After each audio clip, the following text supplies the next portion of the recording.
আমরা পরীক্ষায় অবশ্যই পাস করব, শুধু পাস করব না, আমরা উইথ ডিস্টিংশন, আমরা স্থান নিয়ে স্থান অধিকার করে শীর্ষে স্থানে থাকবো।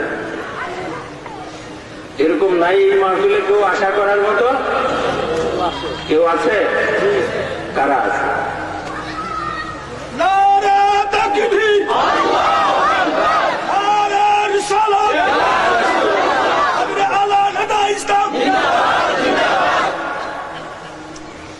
জান্নাতি কয়টা জান্নাত?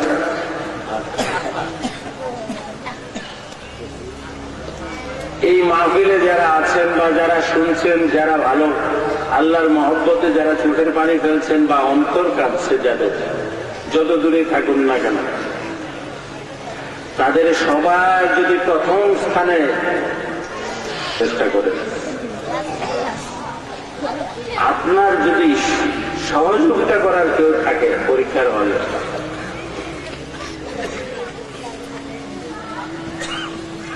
আপনি পরীক্ষা ভয় দিতে চান না, আপনাকে কি এরকম যদি বলে যে তুই বন্ধু পরীক্ষার হলে যালে পারস লিখস, আমি তো আছি দেখুন, এরকম আশ্বাস দিতে পারেন না? এরকম দেওয়ার নিয়ম আছে না দুনিয়ায়? তাইলে আমার কাজটা কি হবে? যে পরীক্ষাটা দেওয়ার তো বন্ধ হলে তো যাই, পরীক্ষা কতটুকু পারি না পারি সেটা দেখবো, আগে পরীক্ষা হলে যাই, পরীক্ষা দেওয়ার চেষ্টা করতে করি। কেউ যদি আশ্বাস দেওয়ার থাকে তাহলে আমাকে ঠিকই পাশ করানো না, শুধু আমাকে স্থান করে দেওয়ার ব্যবস্থাও তো করতে পারেন, তাই না? আমার কাছে তো একটা জিনিসই চান, আমি শুধু ভালোবাসি কি না, পরীক্ষা দিতে রাজি কিনা। পরীক্ষা যে কোনো পরীক্ষা আছে, আমি পরীক্ষা দেবই, আমাকে ফার্স্ট হতেই হবে প্রেমের পরীক্ষায়। এই যার সাহস থাকবে তার কাছে কোন পরীক্ষা টিকবে? কোন পরীক্ষা তাকে বাধা দিয়ে রাখবে? পারবে? ইব্রাহিম আলাইহিস সালামের আগুনের পরীক্ষায় সে বাধা মানবে না, তার কাছে আগুনও জান্নাত হয়ে যাবে।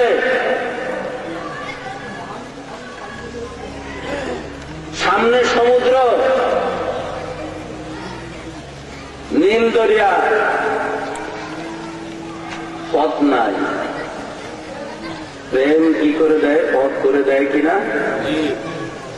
মুসা আলাইহিস সালামের জন্য পথ হয়ে গেছিল কিনা?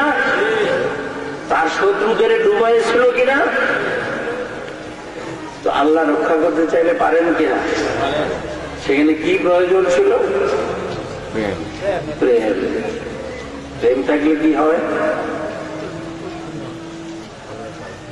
কনফিডেন্স, কি বলে? আত্মবিশ্বাস থাকে যে কোনো বাধা মানব না, কোন বাধাই আমাকে শান্ত করতে পারবে না ইনশাআল্লাহ। আমি এমন প্রেমিক হব।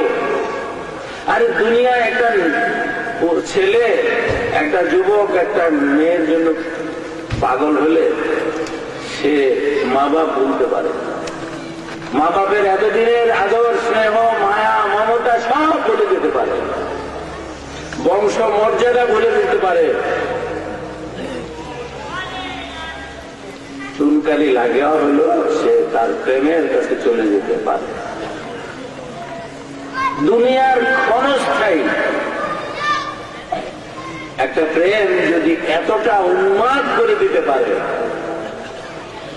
যে প্রেম সমস্ত দুনিয়া আখিরাতের মধ্যে যেটা, যেই প্রেম আসল প্রেম, যেই প্রেমের উদ্দেশ্যে সৃষ্টি আমার, সেই প্রেমকে পাওয়ার জন্য আমি সব ত্যাগ করতে পারবো না? এ কেমন প্রেম?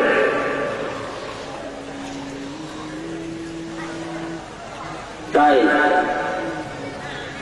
সাহাবা কেরাম সেরকম প্রেম বুকে নিয়েই থাকতেন। যুদ্ধের মাঠে আল্লাহর হাবিব সাল্লাল্লাহু মাঝে রাখতেন, তারা শত্রুদের তীরের দিকে তাদের বুকটা রাখত, নিজেদের সবার বুক ছিল শত্রুর তীরের দিকে, চারদিকে, আর মাঝখানে আল্লাহ হাবিব সাল্লাল্লাহু আলাইহি ওয়াসাল্লামকে রাখতেন। প্রেম শুধু আমার প্রেম নয়, এ তো আমার আল্লাহরও প্রেম।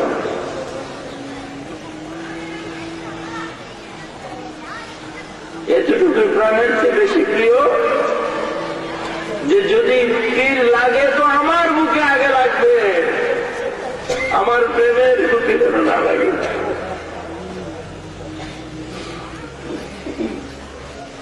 দুনিয়ায় মানুষ কত রকমের কথা বলবে, তুমি দরবেশ হয়ে গেছো, ফকির হয়ে গেছো, অলি হয়ে গেছো, দণ্ড হয়ে গেছো, কত কথাই বলবে।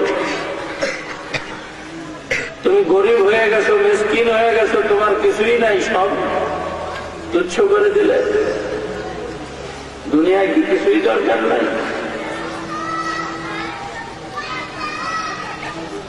নানা রকমের অপবাদ আছে। প্রেম কি কোনো অপবাদে টিকে থাকে? কোনো বাধা মানে? তাহলে আমার এই প্রেম হলো জীবনের, এই প্রেমই হলো সব। এই প্রেমের জন্য বাঁচা, এই প্রেমের জন্যই মরা, এই প্রেমের জন্যই জীবন। তাকে আমি কাছে পেতে চাই। মদিনায় না কোথায় আরশে, না আল্লাহর পাশে, আমি অত কিছু বুঝতে চাই। আমি উভয়কে আমার এই সিনার মাঝে পেতে চাই।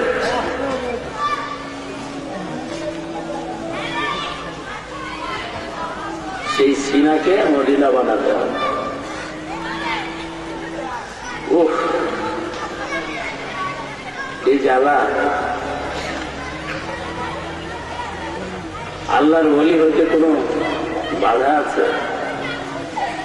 নিষেধ আছে যে এই মাহফিলে যারা আছে অমুক অমুক ওলি হতে পারবে না, এমন কোন নিষেধ আছে?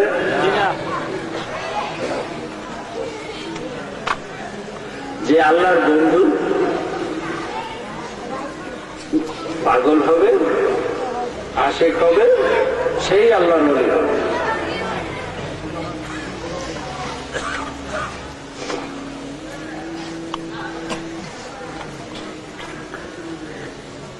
দুনিয়া কিন্তু পাগল হতে দিচ্ছে না, এইটাই সবচেয়ে বড় বাধা।